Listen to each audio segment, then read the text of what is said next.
BMW 3 Series is established as the standard by which most executive cars are measured, a household name in posh business transport.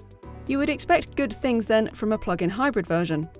Well, how does 37 miles of pure electric running, a 2-litre turbocharged petrol engine, emissions of under 40 grams per kilometre and 288 brake horsepower sound? That's good, right? The BMW 330e seems to offer everything you could possibly want. The rear-wheel drive handling panache, to the decent performance, to the efficiency, to the general brand swagger of the thing. The BMW 330e really does seem to be the complete package. But it does still have a lot to prove, because the 330e doesn't just need to be fun, it needs to be relaxing and easy to live with.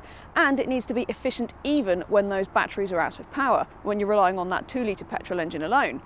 So, can it really do all that, and can it justify the price of some £40,000 and up, which is some £4,000 more than you'll pay for an equivalent 320d? Well, let's go and find out. The BMW 330e's 12 kilowatt-hour battery has a usable capacity of 10.4 kilowatt-hours and takes some 6 hours to fully charge from a normal 3-pin domestic socket, while a home wallbox or Type 2 public car charger will do the same in around 3.5. That is the fastest charge you will ever get from the BMW, regardless of how powerful the AC charger is that you plug into, since its maximum charging capacity is capped at 3.7 kilowatts. Plugging the 3 Series in is easy. Just pop open the flap on the front wing of the car and connect the 3-pin cable provided. It's a shame, mind you, that you have to pay a couple of £100 for a Type 2 cable that will give you access to a home wallbox or the public car chargers that will enable you to get that lower 3.5-hour charging time. At least a phone app is included that allows you to set and control charging and cabin temperature. The BMW's battery is covered for 6 years and 60,000 miles, which is quite a bit less than you will get with rivals like the Volvo S60 T8. Although the company does promise to refurbish it to deliver at least 70% of its as-new performance should it drop below that level within the warranty period. Before I start getting carried away with talking about what this car is like to drive, let's talk about the efficiency, because of course that is probably why you're going to go for a 330e over any of the other options in the class. Now, it is about 4 or 5 degrees outside, it's a little bit wet, and one key thing to remember is that cold weather always affects the potential battery range in any electric car, whether it's a plug-in hybrid or a pure electric car. Even taking into account that cold weather and our mixed driving route, BMW managed a very impressive 31 miles on pure electric running, so that means that you should see quite close to the official range of 37 miles in warmer weather, especially if you spend most of your time around town. I also really like the BMW's battery hold function, because while a lot of rivals simply have a hold battery feature that means you just stop the battery from reducing when you press the button, BMW actually allows you to set a target value. So you hit the button, and then what you can do is you can decide to retain 30, 40, 50, any percentage of the battery that you want. So you can ask it to hold all of the battery, or maybe if you drive up the motorway and you need at least 6 miles of pure electric running when you get into town, you could, set the battery target at about 30%, something like that, and you've got that distance. It's just another way of making the most of the plug-in hybrid technology.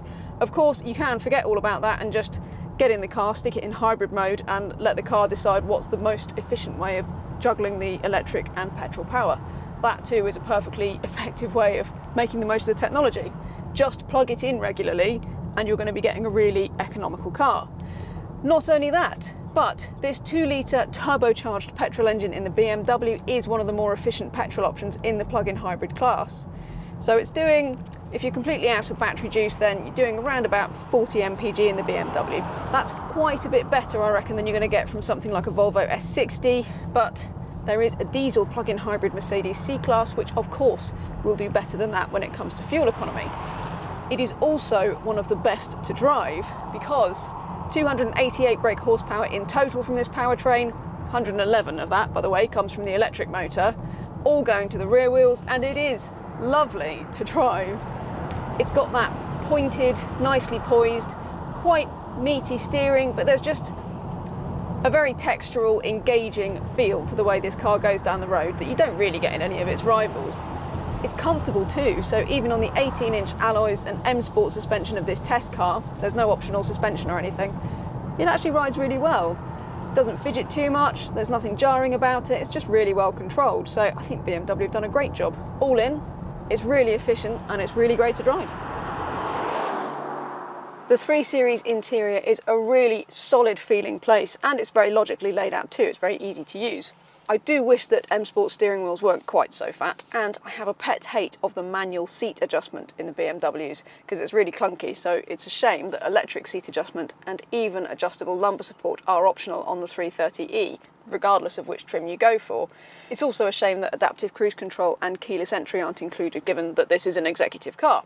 For all that, you do get LED headlights, 3-zone climate control, front and rear parking sensors and reversing camera, and standard cruise control on every 330e, so it's not all bad news at all. You can go to town with equipment, of course, and a lot of buyers will, but if you're looking to keep the purchase price down, then you can get a completely standard 330e, and it will be reasonably well equipped.